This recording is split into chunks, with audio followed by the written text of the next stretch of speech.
40 years ago, it was a team effort. It was teams with physicians, specialists, nurses meeting at the patient's bedside each day, discussing patient care, changes, results, where do we go from there? And when the patients left hospital, we would have a whole team already interacting with us. But you had to go and pick up your mail in the mailroom because there was no fax and there was no e-health and there was no other way of getting your results. So you'd drop by the mailroom and there's a coffee room there and you'd sit down and chat. And if you had a question for a specialist, you could get a court or a consult where just to ask somebody, what do I do with this particular problem? Doesn't need a referral, just needs a little bit of advice. So, the center of the medical world used to be the Royal Columbian Hospital. And we all would meet there on an almost daily basis. All the GPs managed their hospital patients.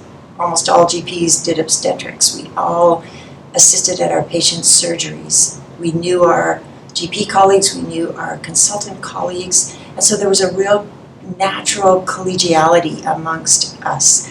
You know, primary care has been evolving, and evolving rapidly. I can't speak to the last 2,000 years, but in the last 60 years, my clinic started.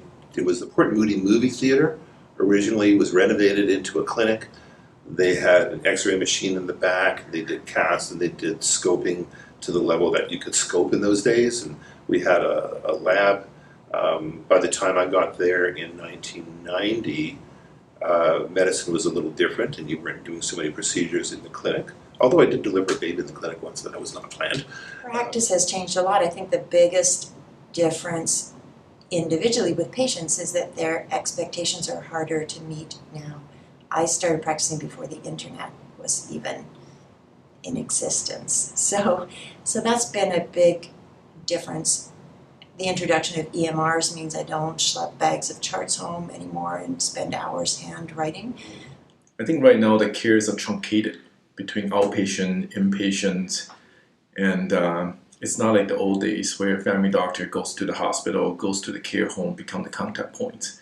And as a physician doing full service practice, maternity, hospitals emerge, I can see how difficult it is to take care of patients in a truncated system. So in order to see where the future, you have to look also where we've come from. And where we've come from is a very hands-on, very integrated form of personal family practice care with families that has really been plagued over the last 10 to 20 years by the absence of readily available supportive care.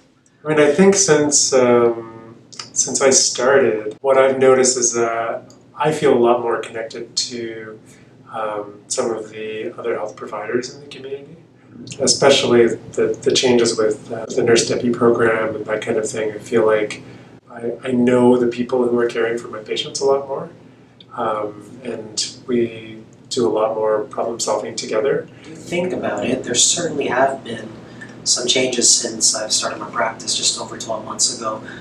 There's been more involvement of allied health professionals and an ease in accessing allied health professionals. Two in particular, firstly, easier access and more timely access to counseling services in our community through the SHARE Family and Community Services program.